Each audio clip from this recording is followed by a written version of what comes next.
皆さんおはようございます。1979年、時のジミー・カーター大統領が中国との国交樹立を発表しましてから今年で40周年になります。その直後にアメリカの国会では台湾関係法をすぐ作りまして、アメリカの国内法として成立させました。それは台湾およびその近辺を守るための法律でもあります。今年でちょうど40周年になりますけれども、周りの環境は決して穏やかではありません。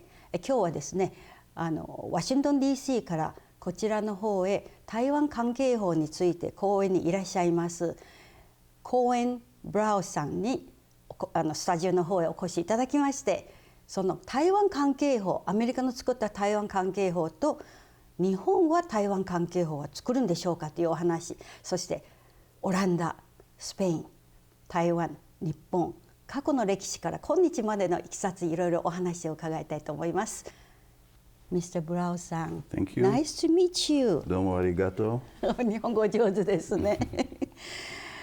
So, I was talking about the Taiwan Relation Act. 40 years passed so fast. During these 40 years, fortunately, nothing happened. However, the current situation doesn't allow that anymore. That's how I look at it. What do you think? The Taiwan Relations Act was concluded or enacted on April 10th, 40 years ago. The Taiwan Relations Act was, of course, the result of Nixon opening up China and, in a way, throwing Taiwan under the bus. So the United States broke off diplomatic relations with Taiwan. But because Taiwan is such a strategic asset to the United States, there was a feeling in all branches of government that we need to make sure we don't lose Taiwan. And so the Taiwan Relations Act is a very strong bill, very strong language, and completely made sure that Taiwan would not fall into Chinese hands. And oftentimes the Taiwan Relations Act is considered this big gift from the United States to the people of Taiwan. But I always point out that it was also in U.S. interest, the Taiwan Relations Act. Because there's no secret that China, for the past decades, wants to build up a navy, blue water navy, on its east coast. But the coastline of China is simply too shallow. But the east coastline of Taiwan, the seabed dives down vertically. And so it's China's ambition to take over Taiwan and to power project into the Pacific. And of course that flies in the face of the United States. Because the United States would have to fortify Pearl Harbor, Guam, Saipan, Tinian, all these islands we remember very well from World War II. And as long as we keep Taiwan free, the United States doesn't need to bother about that. Right. We all know all this past 40 years, so many presidents we have. And then of course China never tried to move a bit about Taiwan or Taiwan Strait. However, later it's changed, and American government changed too from the way look at China. And I believe Japan and America is ally. And we would think Japan should act more forcefully. Yes, because so close. Yeah. However, I don't see any action taken by Abe administration so far. Yeah. So from your point of view, what do you think? I believe that Japan is as equally committed to Taiwan as the United States is. You think so? Except they don't say it. That's Japanese way. That's Japanese style. And it's also, I have to say, it's also a little bit United States style, because this strategic ambiguity where the United States keeps everybody guessing. They don't say, we will defend you 100% sure if China attacks. They leave everybody guessing. And the same with the Japanese. I'm positive that Taiwan being taken over by China, Japan will not allow it. And because it will be a financial disaster, it will be a strategic disaster. In all my speeches, Mayumi, I tell people that I received a map from a executive of a Japanese submarine internet cable, deep sea ocean bottom cable. You know what I'm talking about? yes, And it shows that all the cables go on the east side of Taiwan, not in the Taiwan Strait. But if China takes over Taiwan, these cables will be controlled by China. And so my friend who works for the Japanese communication cable company, he said, we in Japan will never allow Taiwan to be taken over by China because we cannot afford the risk that the Chinese will cut off the Japanese cables because they're not happy, cut off the US cables, block the cables, shut them down. And so that will be a financial disaster for the whole region. yes, and I'm pretty sure Japan realized the critical part of Taiwan's existence to maintain as a free, democratic country in Independent Asia. country, really. Yes, It's an independent yes. country. When you talk about independent, that's a very good question. China doesn't think Taiwan should be independent. And Taiwanese people in Taiwan think, yes, we are independent. However, lately, because of China's interference, that few, well, I shouldn't say few, maybe more people in Taiwan try to depend on China, and that it looks to me that Taiwan will be from democratic country to dictatorship country if it happened, join China together. What do you think? Do you think it is possible? So your question is whether it's possible whether Taiwan will join China or Right, will be right. annexed by China? Yes. Okay, so Taiwan today is a sovereign, independent country. Yes, has a military. It has a military, elected Congress, government, yes. stock exchange, customs, stamps, you know, it is a normal country. The only problem is Taiwan is small, China is big, and China says to the rest of the world, that is not an independent country. That is our renegade province. But it is an independent country. And if it were not for China's rhetoric and bullying, Taiwan would be a normal country today. And again, in all my speeches, I say that because of what I said earlier, because of the strategic asset that Taiwan is to the United States, that the United States cannot afford to let Taiwan become part of China. The United States will never allow Taiwan to become part of China. And, you know, during elections 2 years ago, there was some movement between Taiwan and China getting closer and closer and maybe talking about a peace agreement. Chinese president met with Taiwan's president in Singapore. And I think the United States was worried about that, thinking we don't want these two countries to be that close. And I think, and that's why the current president of Taiwan was maybe endorsed by the United States, because she keeps the status quo in the Taiwan Strait. The status quo is another issue that is that 20 years ago the status quo, or 10 years ago, or 3 years ago. Yeah. And people try to pursue the reality of the status quo. After commercial, can you tell us more about current President Tsai Ing-wen maintain her status quo, what that means to Taiwanese people? Thank you. My pleasure. ありがとうございます。Blaauwさん, when people talk about status quo, especially in Taiwan, means maintain the current situation, status, no change. But then when they say that 20 years ago, or 10 years ago, or 5 years ago, or even 1 year ago, each time a status is changing or different. So what do you think about the President Tsai Ing-wen's meaning of status quo? It's US policy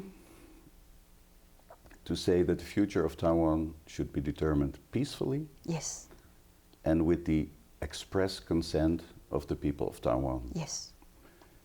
And it's also US policy to say that we want to keep the status quo in the Taiwan Strait. So China and Taiwan cannot make any changes. They're separate, different country. Two different countries. But China keeps changing the status quo all the time. That's true. And bullying Taiwan and harassing Taiwan and flying planes over the median line in the Taiwan Strait. And there are 50 incidents of China violating the status quo, and Taiwan always behaves. Taiwan never changes the status quo. Taiwan is always the Taiwan. Taiwan is always the good boy in class who says, you know, they behave.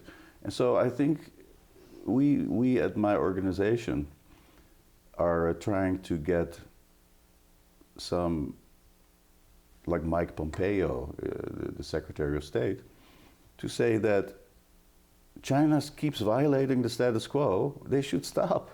And Taiwan is behaving, because nobody puts them on record, the Chinese, as violating the status quo. So it's time that the United States, as we say, reads China the Riot Act and says, you know, enough is enough. Mm-hmm. Stop all the bullying and the harassing, and you know, so that is something we're really working on over the next couple of weeks. I see. Well, after President Trump got elected, I think America's policy toward China and Taiwan is drastically changed from the past presidents so far. Mm-hmm. What do you think, what make a President Trump or can be so tough and strong toward China, say, hey, behave like that, and then past the president, nobody dared to do that? Right. I think Donald Trump is probably more of a risk taker than because other he's presidents. A businessman. Because he's a businessman. And he's more of a risk taker, and he doesn't care so much. And case in point is that the Taiwan Travel Act that lifts all the restrictions on high-level visits yes. from Taiwan to the US and from the US to Taiwan. The Taiwan Travel Act was signed into law by President Trump on March 16, 2018. A lot of my members were worried and said, maybe he will veto it, maybe he will not sign the bill into law, but he did. And I always said he will do it because he's a risk taker. Second, that would have been his first veto of any bill, the Taiwan Travel Act, and he's not going to veto a Taiwan bill. He will veto a wall bill or a Obamacare bill or something more American, something more important. Mm-hmm. And so Trump, I told yesterday on my speech, I said that if Obama or Clinton was the president, they maybe wouldn't have signed the Taiwan Travel Act, because Obama is very careful, and he would have asked his Secretary of State and his specialists, say, what will China do? Mm-hmm.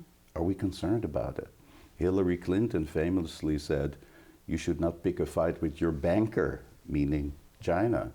And so, yes, Mr. Trump signed that bill, and that is a bill, by the way, that came from our organization, and I wrote it in 2004 for the first time. Really? And then in 2016, we tried it again, and then finally in 2018, we passed it, both houses, and signed it into law. So I'm always very proud of that I had the chance to write that bill right. in 2004. Mr. Blaauw, what's the next thing you think your organization or your people can ask President Trump to do? The upper scale? Yeah, good question. We have a couple of issues on our plate. I have to say, we started the membership of international organizations campaign for Taiwan to join the United Nations, the Oh, World yes, Health that's right. Organization. We started that in the past, in the 1990s already. We did that. Wow. But Nearly that- 30 years ago. I think we started it in 1991, the UN for Taiwan campaign, as a matter of fact. Really? But I have to say that we didn't see any progress in these 28 years. And so I talk to the leadership of my organization and say that although, of course, Taiwan should be a member of any international organization, even the ones that require statehood, because the United States says we only support meaningful participation in international organizations that do not require statehood, I think the United States should support membership for Taiwan in every organization, full membership, even the ones that require statehood, because Taiwan is a country. And do we give up to China's bullying and say, no, we cannot join any international organizations? Well, I think President Trump is trying very hard to do that. Mr. Blaauw, after commercial, can you tell us more about United Nations? That's another interesting issue I would like to ask. Thank you. Thank you. Mr. Blaauw, talk about the United Nations. That's another organization, from my point of view, totally useless. What do you think? That really doesn't... It's not functioning at all. Okay. No? That reminds me that when we were campaigning for United Nations membership for Taiwan in the 90s, that I talked to Jesse Helms, who used to be the chairman of the Senate Foreign Relations Committee, a senator from North Carolina. And he said, why do you want to join the United Nations? We even don't want to be in the United Nations. So that's exactly what you're saying, yes. But for us, it's more that Taiwan needs friends. Taiwan needs to be in an international environment.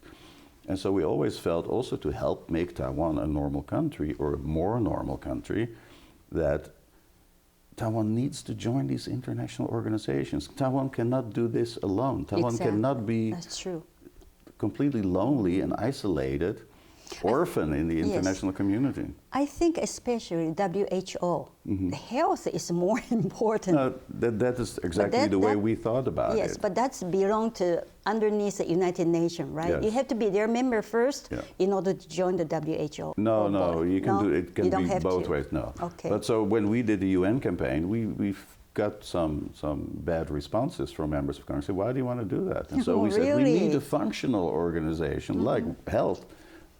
Health doesn't stop at the borders. Disease doesn't know boundaries. That's right. SARS goes to Taiwan. And so we felt, no, we should do WHO for Taiwan, and we did that. But unfortunately, over the past 2 decades, we didn't move forward at all. Well, because United Nations are all listening to China, because they are sitting at that Security Council seat, and that used to one time occupied by Republic of China, is the current Taiwan. And that's another sad story. But let me quickly finish the thought about WHO. So for WHO for Taiwan, we've been doing that forever, and we didn't make any progress. And I think it's now, FAPA is my organization, Formosan Association for Public Affairs, and I'm the executive director of the Formosan Association for Public Relations, which is a separate legal lobby entity separate from FAPA. But what we do, we think that we don't have time for WHO. We have so many other opportunities now with the Donald Trump administration. We have a window of opportunity for a couple more years. China will not budge. China will not say, oh, because the House and the Senate passed legislation, please come into the WHO. It's not going to happen. No. So we were going to do some other stuff, as you just asked. What will Donald Trump ask us, or what we are going to do? One of the issues we're going to do is very important to us, is that the name of the embassy, the Taiwanese embassy, is called TECRO, which stands for Taipei Economic Cultural Representative Office. Of course, TECRO represents more than Taipei. Yes. And so we are going to change that name to Taiwan Representative Office, because that is very close to being an embassy. Taiwan is the name of the country, And the Taiwan Representative Office name, we can also use that in Tokyo, in Amsterdam, and all around the world. So that is something we're going to see if we can push that this year. Do you think Trump, President Trump, or everybody in Congress will agree with that? I think it's more a technical mutual understanding between the United States and Taiwan, and so we will get a letter from members of Congress to the State Department and say, let's change it. Then the State Department will check with the Ministry of Foreign Affairs in Taipei and find out what they think, and then I think that it's relatively easy, should be relatively easy. I think Trump is on board. I think Trump is a no-nonsense president. He doesn't think about, oh yeah, Chinese Taipei is a better name for Taiwan, or, you know, so I'm not worried about President Trump's response, or that he will be not happy with that. I think he's a no-nonsense president. You know, from my point of view, America's world strategy kind of shifting right now from Middle East, Arab, Middle East, and now kind of toward Asia. And people are worrying that during 2019, which is this year, could be something happen in Asia. Do you think even a small incident, what do you think is possible? No, we always say that Europe is the past, America is the present, and Asia is the future. The future, yeah. So that is why I think it is critically important that the United States focuses on Asia, because that's where everything is happening. And of course, the biggest bully in Asia is China, which bullies Japan, Taiwan, Philippines, Korea. The North Korean problem is not going to be solved because China has no interest in solving the North Korean problem. I think that's a big mistake by the United States and the rest of the world to expect that North Korea to change. And that China will help fix the North Korean problem.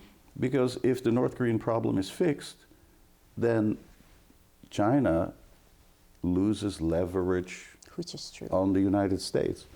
But as long as China keeps the pot steering, they can say, oh, yeah, we will help you with North Korea, United States, but then you have to help us with Taiwan. And don't sell arms to Taiwan anymore. Don't do this, don't do that. And so it's not in China's interest to help fix the North Korean problem. And if there will be a spark, I think the spark would come from China. Wow. It's in not coming Taiwan from Taiwan. Strait? Maybe in the Taiwan Strait, yeah. God forbid, and nobody wants to see escalation in the Taiwan Strait. But I heard that America's 7th Fleet has been patrolling the Taiwan Strait for 3 times or 4 times this year. That were just individual U.S. Navy ships. Oh, is it? Yeah. But the 7th Fleet always tries to stay out of. They only hide in the Taiwan Strait when there is a typhoon, and that hasn't happened for the past couple of years. Oh, I see. So they always are on the east side of Taiwan. Is that right? You know, people would think because the sea lane, because Taiwan Strait is including that sea lane, so people would think that Taiwan Strait is more important from the war strategic point of view.